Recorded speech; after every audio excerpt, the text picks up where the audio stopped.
What's up, everybody? You are tuned into another edition of the Remix. I am your host, Kierra Cotton, here with Michael Lewis. How are you today? I'm good. How are you? Good, good. Thank you so much for coming to sit down with me. We're going to jump right into it. So you grew up in Lorain, correct? Yep. Tell me what that was like for you. That experience was interesting because a lot of schools, I bounced from like public to private. Okay. So I got to see like every type of person there is. As I got older, that's when I started seeing like the rougher side, and that was because I played basketball. That was like my first love. You had handles? You was good? Yeah, I was smooth. I was smooth. Yeah. So I got to see like both sides of the city, you know. Okay. And then, so when exactly did you get involved with music? So I was like 12, and my cousin from New York, he would come and visit, and we would just rap, you know, for fun. And my neighbor had a studio, so one day one day I just hit him up like, yo, can we record and stuff? And we just started recording, like writing every day. It was horrible though. Can you remember some of your first rhymes? What did you rap about? I rapped about God. Okay. I was like trying to be like a Christian rapper. Is religion a big thing for you and your family? Yeah, a lot of faith in my family, I'd say, yeah. Okay. So how did that and growing up in kind of a rougher area in Lorain at that time kind of play off of each other? Yeah, I didn't do a lot of the things the other kids did. I didn't even listen to a lot of rap music. I was really only allowed to listen to like gospel or worship music, so it was a lot different. But, you know, when I went to the public schools, I started to get into the habit of acting like them too, so, right. Yeah. So how would you classify your genre of music? Because you dabble in a little bit of hip-hop and R&B, so how do you classify yourself? Wow. I'm not sure, honestly. I like to do both. Okay. I even like pop too, like. Okay. I like to be able to do everything. I want to try and do like rock this winter, like try and do some rock songs. But so how do you push yourself when it comes to music and exposing yourself to those different genres? I try and find an inspiration where it's just there's so much diversity, whether it's like maybe going somewhere and I'll feel like how other people react to this type of music or something, and I'll just want them to feel the same way that I felt. Yeah. So how old were you when you first started rapping? Like, how old would you say? I was probably like 12. I didn't start taking it serious till like my junior year. Okay. Yeah. And how old are you now? I'm 21, yeah. 21. I'm about to be 22. Unsure here. Okay. I'm about to be 22, so no, okay. I'm 21 right now. Okay, so in the span of, let's say, roughly 10 years, what has changed for you musically in terms of what you listen to? Well, so I got introduced to Drake. Okay. I was listening to like Christian rap, like Lecrae and stuff. Okay. I don't know if you heard of him. I am aware. Okay. So yeah, I got introduced to Drake and I was like, wow. I was like, game changer. This is a game changer. I think that goes across the board for everybody. It's a game changer. I was like, man, I just wanted to be like him. Like, so yeah, that kind of from there, that was my biggest influence. And then now, I try and find my own sound, but I still try and remember what he has done. Mm-hmm. And what he has meant to me as far as like the diversity that he's brought with singing and rapping, like, yeah. So in addition to Drake, are there any other influences, or is Drake just like the powerhouse in your head? He's definitely the powerhouse, but you know, I like The Weeknd, and I like Jay-Z, his older stuff. I like Wayne. I thought the Carter was smooth. What did you think about the Carter 5? Yeah, I thought it lived up to my expectations. Yeah. Definitely have been waiting a long time for that one. Are you a fan of old Drake or new Drake? Both. Both. Interesting. Both. Interesting. Okay. In regards to your own music, what's your creative process like? A lot of it comes from, when I write, it comes from probably I'm feeling something, an emotion. So usually I'll find a beat, or someone will send me a beat, and then I'll go from there and just try and keep the same like the same subject throughout the whole thing, and then that's usually what I just do. Are you more of a traditional pen and paper, or are you more of like a phone kind of guy? I'm a phone kind of guy. Glued to your phone. That's why people don't like us millennials. No, I'm just kidding. So that's interesting. Can you tell me a little bit about the first song that you recorded, like, and what that experience was like for you? So going from your phone to actually recording in the studio. Okay. That I was nervous. Like being in a real studio, not like the basement. Right. It was different because the headphones, like in a home studio, most of the time you can't like hear yourself. So you have to like have one off. But in the other studio, like you hear your echo kind of like, so that was kind of bothering me at first. And I had told him like, take it off, like, so I could just hear myself. Yeah. But after a while, I just got used to it. So, yeah. And do you use autotune at all? Yeah. So do you feel that the use of autotune diminishes an artist's talent? No. Okay. No way. How do you feel about other artists that use autotune? Some people use too much, and some people use like the perfect amount. So in your head, who has been someone that has successfully used autotune? Travis. Travis? Travis Scott, Fair, yeah. fair. Yeah. Anybody else? I got like 2 names in my head that's I'm like thinking waiting to jump out. Cudi, I guess Cudi kind of uses it a little. I'm sure he has a little bit on it. I'm trying to think of who you might be thinking about. The king of autotune, I think, is T-Pain. Oh, T-Pain. Right? Yeah, okay, yeah. Just asking. What was it like? Have you been able to cross over into the Cleveland music scene? Do you think coming from Lorain, was that difficult for you? I don't think it was, because honestly, having like, I'm from Cleveland, it was just easy. Shout out to the man, John. Yeah, John kind of helped that out. Honestly, I'd say maybe it might be even more known in Cleveland than it is maybe in Lorain. Maybe, I'm not sure, but I know it's been pushed more in Cleveland. Okay. What has that experience been like for you? Do you think that the Cleveland music scene has been receptive? That's the first question. And then also, how would you describe the Cleveland music scene in your own words? Yeah, I'd say it's been very receptive. I think a lot of people in my city are like getting hip to it right now.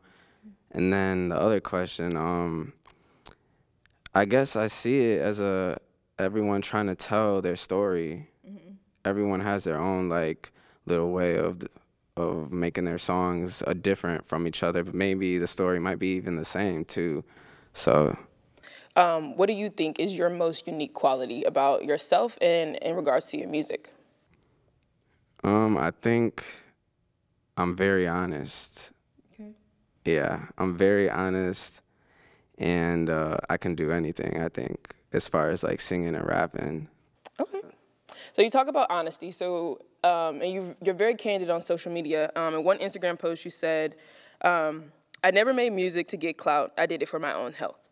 So how has music helped you? Right. Yeah. So when I first started making music, I never showed anyone. After I went to my friend's house across the street, I ended up getting my own stuff. Gotcha. And I would just do it on my own. I didn't really know how to mess with it too much, but I would just do it, make it for myself.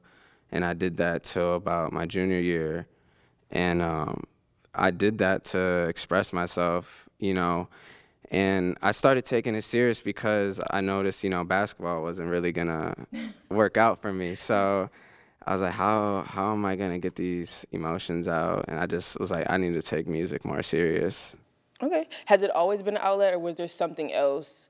You mentioned basketball. Was that kind of your way of trying to express yourself? Yeah, that was like number one. And then I'd say music. Do you still hoop now? Yeah. Yeah, at the park. Not in serious. Nothing serious, but I still shoot around and play 5-on-5 pickup games. Yeah, okay. That's super cool. How would you describe your style? I'm wavy. You're wavy. I'm wavy. I don't know. So does wavy describe your visuals? Does wavy describe your artwork, your music artwork? Wavy probably describes how I dress. I think I dress wavy. Define wavy. We gotta reverse. Okay. I don't know. I don't like wearing like the basic stuff. I like to. I'm gonna throw some of your Instagram images up here, just so you know. Oh yeah, you should. You should. I like to wear different weird jackets, or the retro, old style '90s. I'm into that. Okay. How do you find those pieces? Like, how do you say you have, I don't know, a photo shoot or a venue that you're performing at? How do you decide what you're gonna wear? I don't know. I try to find like what would look different and still make sense. So I found like a lot of inspiration from like Fresh Prince or ASAP. Like I like their whole look. Yeah. So does that play into your visuals? Tell me a little bit about how you come up with the concept behind your visuals and your artwork. So like maybe like a video. I like the cinematic type of video, more like a movie kind of. That's kind of how I like my videos. And then my artwork, I just wanted to catch people's eye. Yeah. Mostly with what maybe the songs might be about, maybe reflect how some way artistically it all makes sense. How much of your songs are influenced by your life? All of it. All of it? 100%? I'd say 100%, yeah. That's impressive. That's impressive. So what's next for you? Well, right now I'm just working on songs, random songs. I got 3 specific songs I want to like put out together. I'm gonna probably call it like the Butterfly Effect, but it'll just be like 3 songs I want to put out. And then I want to start working on Beautiful Insecurities 2. Okay. Yeah. So let's talk about Beautiful Insecurities 1. Tell me a little bit about, that's how many tracks? 6, I believe? Okay. 6, yeah. So 6 tracks. Tell me a little bit about the feel of that, what do you call it, a mixtape, an album? Is there a difference to you? That's a better question. I was watching the Amine trailer. I don't know if you've seen that, where it's like 3 of him in a car. And he's like, what's a mixtape, album, LP, EP thing? It was just like, yeah, so I don't even know. I think it's like an EP kind of, basically. Yeah. Like an extended play, for those of you that don't know music terms. So tell me about the feel of that. And how you came to create that, and what space you're in. Yeah, so I wanted to come off aggressive, and then towards the end kind of show the insecurities of being with women, or whatever the case may be, as far as living my life how I do, or what affects. How do you live your life? Yeah, so I don't know. I'm really not like a lot of other rappers. I guess I don't smoke, I don't drink. Okay. That's like one of the first things people always seem to ask. And when I tell them no, it's like, you're a rapper who don't do those things. Right. So that's kind of how I live. I don't put things in my songs that I don't do or haven't been through. Gotcha. There's no way I could. Everything just has to be authentic to me. Okay. Is that difficult for you? Do you think that people are less receptive when you tell them that, or are people uneasy? Like, what has been people's reaction to you being sober? So, like, being around, like the hood, sometimes those type of guys, I could tell, like, they might be taken back by it a little bit, maybe question my music, but some of them are cool, like they know what it is, like I'm just being real about what I do. So how do you cope with different artists? Well, I guess if people are kind of uneasy about that, like how do you cope with that? Like how do you push past that to still work through that creative process? Well, I guess I haven't been in that situation where someone's like, I don't want to work with you because you do that. I'd say more like with people in general, maybe not musically, but just like people in general, like with Contact High, when I made that, it was just like a girl kind of like distance herself just because I don't smoke, Yeah. So it's like situations like that are more common than musically, because most of them know what I can do. I don't have to make music about that kind of stuff, really. That stuff like saying I do it. I don't have to make stuff saying that I do it when I know I don't. Right. Yeah. Again, it goes back to the being authentic, like you said. Yeah. So you've had a song play on the radio, correct? Yeah. What was that like for you? That was great experience because I was just like so down, and then that opportunity came to hop on that song. I didn't originally know whether they would use it. It wasn't a for sure thing. Yeah. It So was like the artist yeah, that you were working with. yeah. Okay. He kind of just wanted a rapper on it, and John helped me, you know, plugged me with him, and I the next day I went to the studio, did it, sent it to him, and they loved it. So then I ended up on the radio. Do you remember exactly where you were? Like, I feel like that's a pivotal point in a artist's career. It's like, yo, I'm playing on the radio On right the radio, now. I was with Xavier. Okay. At his house, yeah, and we were in the car, and we just turned the radio on. And it just so happened to be. No, we knew it was like coming on soon. Like it was like a process where we could see like, yeah, I was prepared. So you mentioned being featured on that song what was the name of the song? Think Too Much. Okay. Who has been your favorite artist to work with thus far in your career? I would say Xavier. Okay. XB, that's his artist name. Okay. Me and him he's the one who helped me originally to make my first song that I put on SoundCloud. Okay. So a couple of those first songs were with him, but me and him usually just bounce each other's ideas off each other, and it was easy. And we did it in person. Like with everyone else, I didn't really work with in person. Okay. And then on the flip side, who is someone that you would, like your dream collaboration, who would that be? Dream? Oh, yeah, it's Drake. Drake? Yeah, it's easy. I should have known that. Yeah, that's easy. It's Drake. Who would sing? Who would rap? Like, give me the dynamic. Man, that's a good question. I think I would let him sing. Okay.